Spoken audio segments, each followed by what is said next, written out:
गया में महिला के गले से चेन छीनने का प्रयास करते स्नैचर की करतूत सामने आई है। हालांकि स्नैचर घटना को अंजाम देने में कामयाब नहीं रहा, लेकिन उसकी पूरी करतूत कैमरे में कैद हो गई। घटना गया की है। यहाँ एक महिला के गले से चेन छीनने का प्रयास करते सीसीटीवी फुटेज सामने आया है। हालांकि बदमाश चेन छीनने में असफल रहा और बाइक से फरार हो गया। ये घटना एसएसपी आवाज के सामने की बताई जा रही है। सीसीटीवी में देखा जा सकता है कि दो महिलाएं कहीं से पैदल आ रही है और पीछे से बाइक सवार बदमाश आता है और उनके आगे चलकर फिर वापस आता है। इसके बाद वो महिला के गले में झपट्टा मारता है, लेकिन गनीमत रही कि बदमाश के हाथ में चेन नहीं फंसा। हालांकि इस मामले में किसी ने थाने में शिकायत नहीं की है, लेकिन सीसीटीवी में बदमाश का चेहरा पूरी तरह से कैद हो गया है। वहीं चेन छीनने का प्रयास करते हुए वीडियो काफी तेजी से वायरल हो रहा है। अब देखना होगा कि पुलिस इस मामले में क्या कार्रवाई करती है।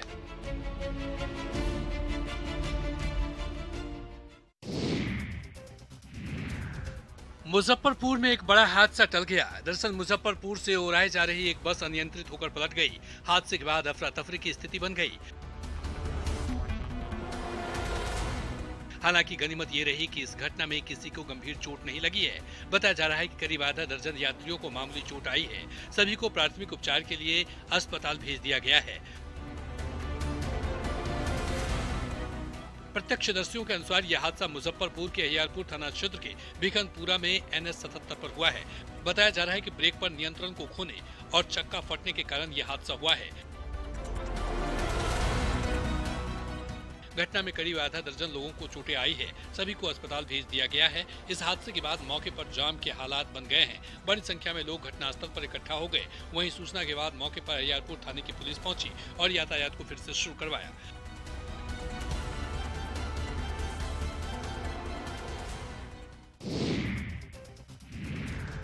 नवादा में पुलिस ने शराब निर्माण के धंधे के खिलाफ बड़ी कार्रवाई की है। नवादा के हिसुआ पुलिस ने गुप्त सूचना के आधार पर भारी मात्रा में देसी महुआ शराब की खेप को जब्त किया है।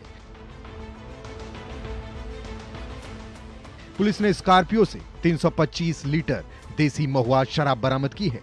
गुप्त सूचना के आधार पर हिसुआ पुलिस ने थाना क्षेत्र के भदसेनी रोड स्थित बेलारू गांव के पास एक स्कॉर्पियो को पकड़ा, जिसमें पुलिस ने भारी मात्रा में देसी शराब को बरामद किया। वहीं पुलिस को आता देख चालक गाड़ी छोड़कर मौके से फरार हो गया। स्कॉर्पियो के अंदर बोरी में भरकर देसी शराब के पैकेट रखे हुए थे, जिसके बाद पुलिस ने स्कॉर्पियो को जब्त कर थाने ले आई। फिलहाल पुलिस उत्पाद अधिनियम के तहत कारोबारी का पता लगाने में जुट गई है। वहीं गाड़ी और शराब को जब्त कर आगे की कार्रवाई में जुट गई है। वहीं तस्करों के अलग अलग पैंतरों को देखकर पुलिस भी हैरान रह गई।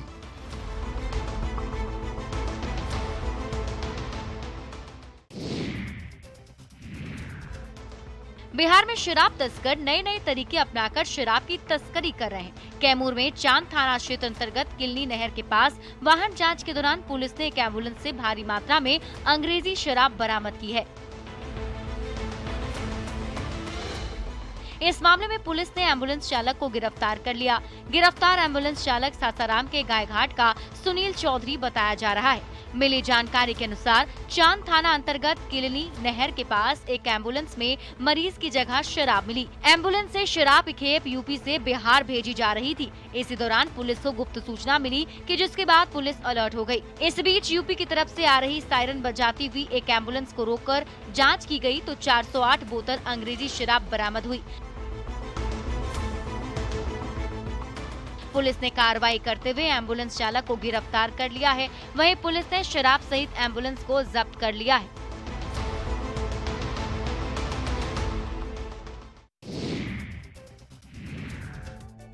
MBA चाय वाला के बाद अब बेतिया का बेवफा चाय वाला काफी सुर्खियां बटोर रहा है। दरअसल कार्तिक कुमार भोजपुरी गायक हैं। अपनी इसी गायकी के दौरान उन्हें एक लड़की से प्यार हो गया था। उसके लिए कार्तिक ने अपने माता पिता का मोबाइल चुराकर अपनी प्रेमिका को दे दिया। बाद में इस दिलजले ने अपनी प्रेमिका के खातिर दिल्ली जाकर काम करना शुरू कर दिया। अपनी कमाई की 1.5 से 2 लाख रुपए तक अपनी प्रेमिका पर खर्च कर दिए, लेकिन उसकी प्रेमिका बेवफा निकली और उसकी प्रेमिका ने उससे शादी से इनकार कर दिया। 15 दिन पहले उसकी प्रेमिका ने शादी भी कर ली, जिसके बाद इस दिलजले प्रेमी ने बेवफा चाय वाले के नाम से अपनी चाय की दुकान शुरू कर दी है। दिलजले आशिक ने बताया कि बचपन से उसे गाना गाने का शौक था। इसी दौरान एक लड़की से प्यार हो गया। अपनी मेहनत की कमाई के 1.5 से 2 लाख रुपए उस पर खर्च कर दिए, लेकिन उसने कहीं और शादी कर ली। अब क्या करूं, इसलिए चाय की स्टॉल ही लगा ली।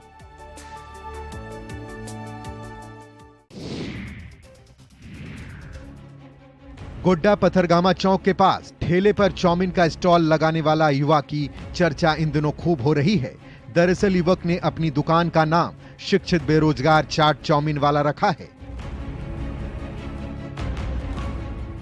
दुकानदार रोशन कुमार महतो की माने तो उसे पढ़ाई करने के बाद कहीं नौकरी नहीं मिल रही थी।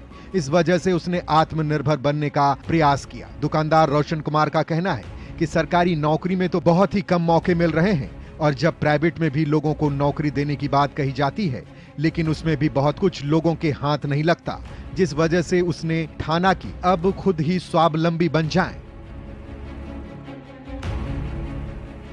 उसकी माने तो कई बार लोग उसे सड़क किनारे चाट चाउमीन का स्टॉल लगाने के लिए ताना भी मारते हैं, लेकिन उसने अब ठान ली है कि उसे स्वावलंबी बनना है और खुद के पैरों पर खड़ा होकर किसी पर आश्रित नहीं रहना है।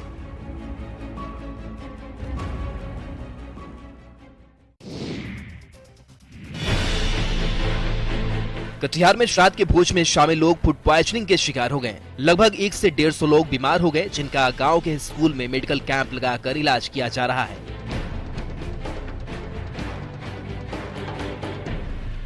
उनमें से कई लोगों की हालत गंभीर है, जिन्हें कटिहार सदर अस्पताल रेफर कर दिया गया है। घटना के बारे में बताया जा रहा है, कोड़ा थाना क्षेत्र के विशहरिया पंचायत के लोग गांव के ही एक श्राद्ध भोज में शामिल हुए थे। भोज खाने के बाद रात से ही लोगों की तबीयत बिगड़ने लगी और सुबह लगभग 1 से 150 लोग फूड पॉइजनिंग के शिकार होकर बीमार पड़ गए।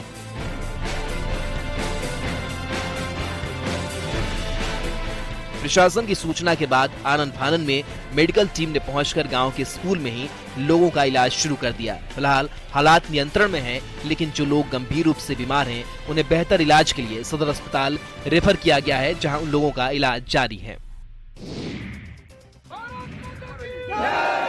उत्तराखंड में शहीद हुए भारतीय सेना के जवान राहुल कुमार का पार्थिव शरीर गांव पहुंचते ही चारों तरफ शोक की लहर दौड़ पड़ी। परिजनों में मातमी सन्नाटा पसर गया। वहीं सैकड़ों युवाओं ने हाथ में तिरंगा लेकर शहीद राहुल अमर रहे और भारत माता की जय के नारे लगाते हुए शहीद राहुल कुमार को नम आंखों से विदाई दी। शहीद राहुल कुमार के गांव रामपुर से पार्थिव शरीर को अंतिम संस्कार के लिए सुल्तानगंज के गंगा घाट पर लाया गया, जहां राजकीय सम्मान के साथ शहीद राहुल कुमार को अंतिम विदाई दी गई। शहीद राहुल कुमार को उसके छोटे भाई रोहित कुमार ने मुखाग्नि दी। इस दौरान भारतीय सेना के जवान सहित सैकड़ों की संख्या में ग्रामीण मौजूद थे। जानकारी हो कि शहीद राहुल कुमार भारतीय सेना में नायक के पद पर कार्यरत थे। उत्तराखंड के जोशीमठ में देश की सेवा करते हुए बर्फ में दबकर शहीद हो गए थे। वैलेंटाइन वीक का आज पहला दिन है। पहले दिन रोज डे को लेकर गोड्डा के बाजारों में और दुकानों में गुलाब सज चुका है। अलग अलग कीमतों और अलग अलग रंग के गुलाब से दुकानें गुलजार हो गई हैं। सुबह से ही ग्राहकों की भीड़ दुकानों में लगनी शुरू हो चुकी है। दुकानदार की माने तो 12 रुपए में छोटे गुलाब और 30 रुपए में बड़े गुलाब बिक रहे हैं। कुल 5 रंगों के गुलाब बाजार में मिल रहे हैं, जिनमें से पीला, नारंगी, लाल और गुलाबी रंग के गुलाब की मार्केट में ज्यादा डिमांड है। गोड्डा के दुकानदार बताते हैं कि बंगाल से वो गुलाब लेकर आए हैं और गोड्डा के बाजारों में बेच रहे हैं। उन्हें उम्मीद है कि जिस तरीके से पिछले साल का बाजार था, इस साल का भी बाजार बेहतर रहेगा। बता दें कि रोज डे पर अपने चाहने वालों को गुलाब फूल देने का रिवाज है। खासकर युवाओं में इस पूरे सप्ताह को लेकर खास उत्साह देखने को मिलता है।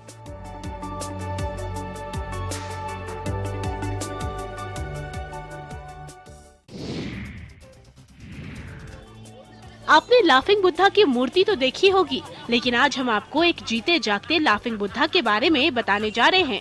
जी हाँ, ये नागेश्वर दास है। इन्हें लोग लाफिंग बुद्धा भी कहते हैं। नागेश्वर दास सिवान से हैं और अब ये स्कूल घूमकर छात्र छात्राओं और शिक्षकों को हंसाने में लगे हैं। इन्हें कोई पागल कहता है तो कोई दीवाना, लेकिन इन पर इस सब का कोई असर नहीं पड़ता। सिवान की सड़कों गलियों के साथ साथ अस्पताल हो या स्टेशन, इन्हें हंसी का ठहाका लगाते देखा जा सकता है। हंसी के ठहाके का जादूगर अब सिवान सहित बिहार के स्कूलों में छात्र छात्राओं सहित शिक्षकों को हंसाने में लगे हैं। इनका कहना है कि आजकल कोई कहाँ हंस रहा है, हंसने से लोग तनाव मुक्त होते हैं, लोगों के अंदर पॉजिटिव एनर्जी मिलती है। आजकल के लोग इतने तनाव में रहने लगे हैं कि हंसना और जीवन जीना भूल ही गए हैं। इसलिए ये अपने इस प्रयास से लोगों को हंसाते रहते हैं।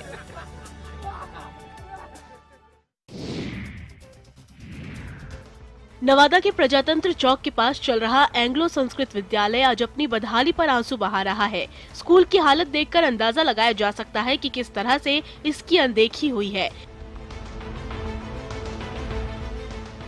इस स्कूल की स्थापना तो 1933 में ही हुई थी। शुरुआत में यहाँ संस्कृत पढ़ाया जाता था, लेकिन आज यहाँ के हालात देखिए। अब यहाँ केवल छोटे बच्चे पढ़ने आते हैं। शौचालय और कूड़े के ढेर के पास दुर्गंध और गंदगी के बीच ये स्कूल चल रहा है। यही कारण है कि अभिभावक अपने बच्चों को पढ़ने के लिए यहाँ नहीं भेजते हैं। स्कूल में किसी भी चीज की व्यवस्था नहीं है, चाहे वो बैठने की हो या अन्य संसाधनों की। बच्चे जमीन पर बैठकर अपना भविष्य संवार रहे हैं। स्कूल की अनदेखी के कारण ही आज इस स्कूल में संस्कृत की पढ़ाई नहीं होती है, केवल प्राइमरी स्तर की ही पढ़ाई होती है। न तो स्कूल को फंड मिलता है और न ही समय पर शिक्षकों को वेतन। नतीजन आज हर तरफ से ये स्कूल बदहाल हुआ पड़ा है।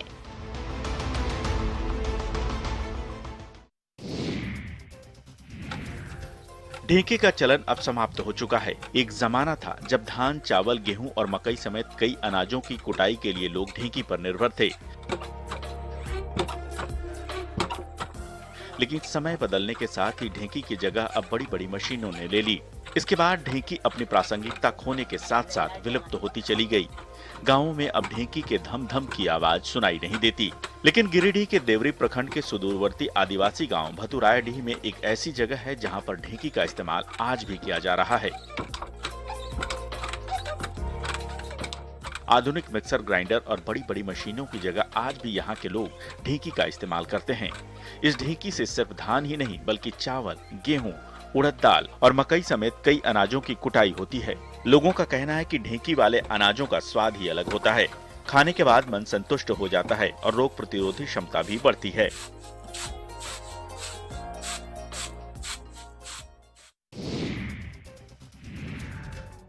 गया के बाराचट्टी प्रखंड के कोहबारी के जंगल में एक दंपत्ति ने बिहार के पहले मिलेट घर की शुरुआत की है, जहां मोटे अनाज के कई तरह की वैरायटी देखने को मिल रही है।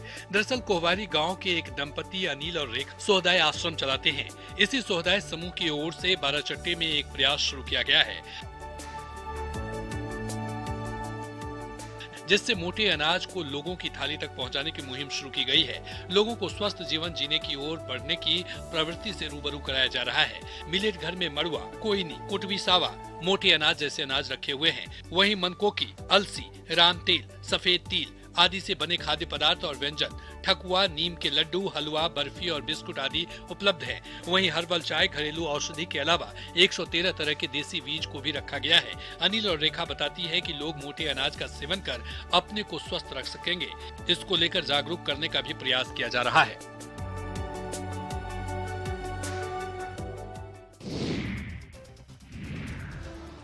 नालंदा के जगदीशपुर गांव स्थित रुक्मिणी स्थान पर पुरातत्व विभाग की अनदेखी के कारण ग्रामीणों का कब्जा होते जा रहा है। इसके साथ ही ये ऐतिहासिक धरोहर भी क्षतिग्रस्त हो रहा है, जिसे देखने वाला कोई नहीं है। बताया जाता है कि 450 ईस्वी पूर्व कुमार गुप्त, हर्षवर्धन और पाल शासक से जुड़ा हुआ ये टिला है और इस टिले की खुदाई के दौरान भगवान बुद्ध की प्राचीन कालीन प्रतिमा भी मिली थी, जो इसी मंदिर में स्थापित की गई थी।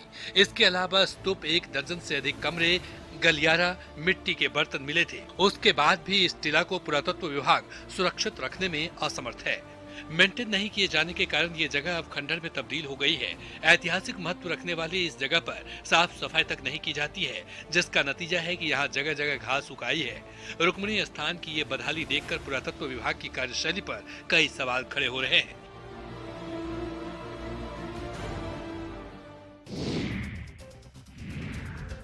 आरा में शादी समारोह में आयोजित नाच के दौरान फरमाइशी गाना बजाने को लेकर हुए विवाद में एक व्यक्ति की हत्या कर दी गई। घटना कृष्णगढ़ थाना के पकड़ी गांव की है। मृतक का नाम अभिषेक सिंह है, जो पंडित दीनदयाल उपाध्याय जंक्शन पर जूनियर इंजीनियर के पद पर कार्यरत था। मिली जानकारी के मुताबिक कृष्णगढ़ थाने के पकड़ी गांव में मृतक अभिषेक की चचेरी बहन की शादी थी। बारात आरा के नगर थाना इलाके के मंझौरा से पहुंची थी, जहां बारातियों के मनोरंजन के लिए नाच का आयोजन किया गया था। बताया जाता है कि नाच में पास के ही गांव के कुछ युवक पहुंच गए और हथियार लहराते हुए फरमाइशी गाना बजाने की मांग करने लगे। बदमाशों की इस करतूत की भनक लगते ही दुल्हन का चचेरा भाई अभिषेक उन्हें समझाने पहुंचा, लेकिन वो नहीं माने और नाच में मौजूद बारातियों की पिटाई शुरू कर दी। मारपीट के दौरान बीच बचाव करने पर हथियारबंद बदमाशों ने अभिषेक के सिर में गोली मार दी, जिससे उसकी मौके पर ही मौत हो गई। घटना के बाद शादी के घर में मातमी माहौल बन गया। फिलहाल पुलिस सभी बदमाशों को चिन्हित कर उनकी गिरफ्तारी में जुटी है।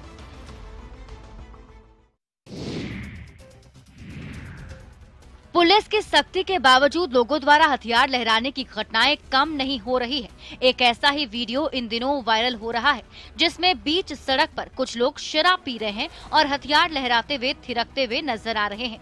मामला उत्तर प्रदेश के गाजियाबाद के इंदिरापुरम का बताया जा रहा है। यहाँ के एलिवेटेड रोड पर नशे में चूर कुछ लोग हुड़दंग कर रहे हैं। वीडियो में देखा जा सकता है कि तेज आवाज में गाना बज रहा है। 4-5 युवक एलिवेटेड रोड पर जाम छलका रहे हैं, हथियार लहरा रहे हैं। एक युवक गले में हथियार टांग कर डांस कर रहा है। इन्हीं में से एक युवक वीडियो बना रहा है। वीडियो जब वायरल हुआ तो पुलिस एक्शन में आई और गाड़ी के नंबर के आधार पर गाड़ी के मालिक की पहचान कर ली गई और इस मामले में 5 लोगों को गिरफ्तार करने के साथ ही गाड़ी और हथियार सीज कर लिए गए हैं। पुलिस ने इनके लाइसेंस को रद्द करने की सिफारिश की है।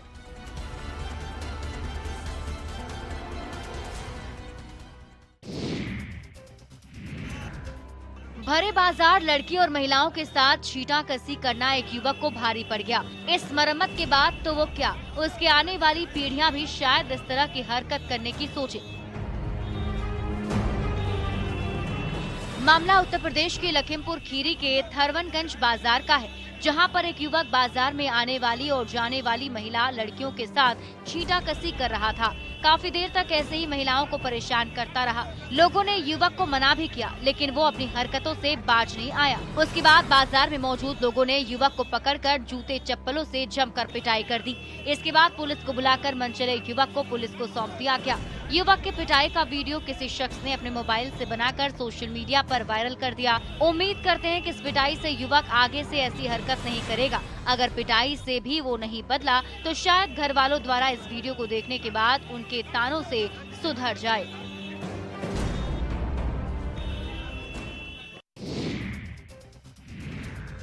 साहिबगंज में एक बड़ा हादसा होते होते टल गया।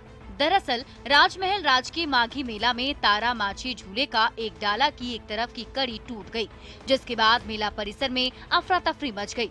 हालांकि इस दौरान बड़ा हादसा टल गया। तत्काल झूले को बंद करवाकर उस पर सवार सभी लोगों को नीचे उतारा गया। घटना रात करीब 10 बजे की है। जिस डाला की कड़ी टूटी थी उसमें एक बच्चा समेत 2 युवक सवार थे। कड़ी टूटने पर लोग चीखने चिल्लाने लगे। बताया जाता है कि मेले में शाम से ही झूला चल रहा था। आखिरी फेरे के दौरान अत्यधिक घिसने की वजह से डाला की कड़ी टूटकर झुक गई। झूले के डाला दूसरे डाले में जाकर फंस गया, जिससे उस पर सवार लोग गिरने से बच गए। हालांकि कुछ लोगों को इसमें थोड़ी बहुत चोट भी आई। वहीं इस घटना की सूचना मिलने के बाद थाना प्रभारी प्रणीत पटेल मौके पर पहुंचे और इसके बाद झूले का परिचालन बंद करा दिया गया। सभी घायलों को इलाज के लिए राजमहल अनुमंडल अस्पताल भेज दिया गया है।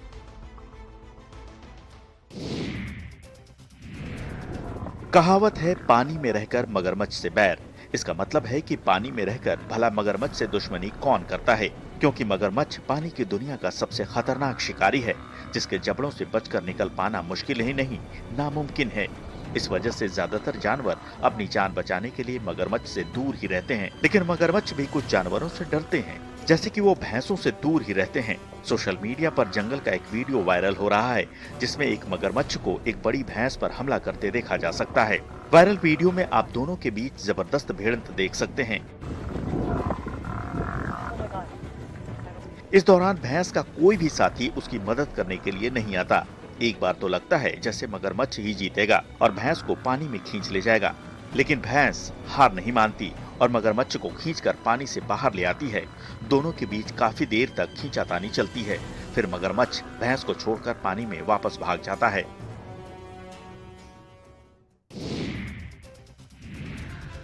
समस्तीपुर रेल मंडल के पूर्णिया कोर्ट में रेल इंजन के स्क्रैप बेचे जाने के बाद अब रेल पटरी गायब होने का मामला सामने आया है। दरअसल समस्तीपुर रेल मंडल में एक बड़ा स्क्रैप घोटाला सामने आया है, जहां बिना टेंडर के करोड़ों का रेलवे स्क्रैप बेच दिया गया। जानकारी के अनुसार समस्तीपुर रेल मंडल के पंडौल स्टेशन से लोहट चीनी मिल के लिए रेलवे लाइन बिछाई गई थी। चीनी मिल लंबे समय से बंद होने के कारण इस लाइन को बंद कर दिया गया। बताया गया कि रेलवे लाइन का स्क्रैप बिना ऑक्शन किए आरपीएफ की मिलीभगत से स्क्रैप कारोबारी के हाथों बेच दिया गया। मामले की भनक लगते ही हड़कंप मच गया है, जिसके बाद विभागीय स्तर पर जांच कमेटी बनाई गई है। सूत्रों की माने तो आरपीएफ के पुलिस पदाधिकारी की मिलीभगत से स्क्रैप को बिना टेंडर बेचा जा रहा है। मामला सामने आने के बाद समस्तीपुर रेल मंडल के सुरक्षा आयुक्त ने 2 कर्मियों को तत्काल प्रभाव से निलंबित कर दिया। फिलहाल दरभंगा आरपीएफ पोस्ट और रेलवे विजिलेंस की टीम पूरे मामले की जाँच कर रही है।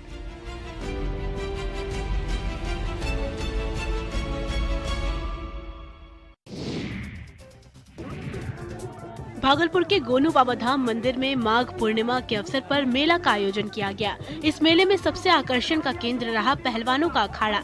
यहाँ देश के विभिन्न राज्यों से पहलवान भागलपुर के गोनू धाम पहुँचे और अपने अपने जौहर का प्रदर्शन किया। वहीं भागलपुर और आसपास के जिलों से भी कई क्षेत्रीय पहलवान जो राष्ट्रीय स्तर पर अपना लोहा मनवा चुके हैं, वैसे पहलवान भी अपने जौहर का प्रदर्शन करते दिखे। इस ऐतिहासिक दंगल में इस बार एक अलग सा रिकॉर्ड बना।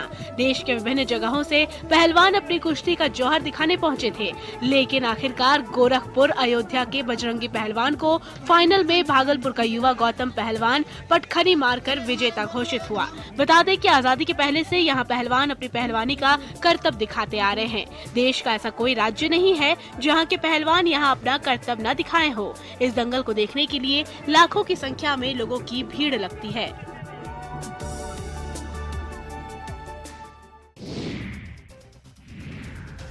गुमला के उलमुंडा बाकुटोली गांव से अवैध बालू लोडेड एक हाईवा, एक टेलर वाहन और एक ट्रक को जब्त किया गया है। साथ ही वाहन चालक बसिया रोड निवासी रवि कुमार, करकरी गांव निवासी चालक मनोज लोहरा और भरनो थाना क्षेत्र के जुरा गांव निवासी चालक रामचंद्र लोहरा सहित पुलिस की रेकी करने वाले हाईवा मालिक श्याम सुंदर महतो और रहमत नगर सिसई निवासी आजम अंसारी को गिरफ्तार किया गया है। इस संबंध में सिसई थाने में अंचलाधिकारी अरुणिमा एक्का की तरफ से प्राथमिकी दर्ज कराई गई है। दर्ज प्राथमिकी में अंचल अधिकारी अरुणिमा एक्का ने बताया कि गुप्त सूचना मिली थी कि ओलमुंडा गांव में अवैध रूप से बालू का भंडारण किया गया है। वहीं से रात में अवैध बालू लोड कर वाहनों से रांची ले जाया जाता है। इसी सूचना पर छापेमारी के लिए ओलमुंडा बाकुटोली की तरफ से 5-6 गाड़ियां आ रही थीं। चालकों से पूछताछ में पता चला कि ओलमुंडा गांव निवासी शमीम खान ओलमुंडा कोयल नदी से अवैध बालू उठाकर भंडारण करता है। तब जाकर मामले का खुलासा हुआ और ये कार्रवाई की गई।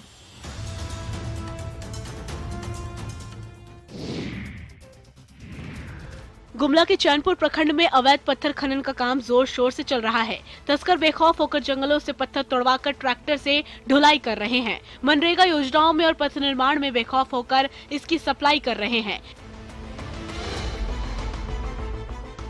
ग्रामीणों की माने तो इसमें वन विभाग के कुछ कर्मचारी भी शामिल हैं, जो किसी भी वरीय पदाधिकारी के क्षेत्र में आने की सूचना पत्थर ढुलाई में लगे ट्रैक्टर मालिकों को पहले ही दे देते हैं। इसके बदले में वे हर महीने ट्रैक्टर मालिकों से वसूली करते हैं। मामला चैनपुर प्रखंड के रामपुर पंचायत के भटौली गाँव में स्थित एक पहाड़ का है, जहाँ पिछले कई सालों से अवैध खनन का काम चल रहा है, लेकिन इस पर न ही प्रशासन की कोई नजर है और न ही वन विभाग इस पर कोई कार्रवाई कर पाया है। ग्रामीणों के अनुसार यहाँ बहुत पहले से पत्थर की तुड़ाई हो रही है और इसको तोड़ने के लिए बारूद का भी इस्तेमाल होता है, लेकिन अभी तक कोई भी प्रशासन या वन विभाग इस पर रोक नहीं लगा पाया है।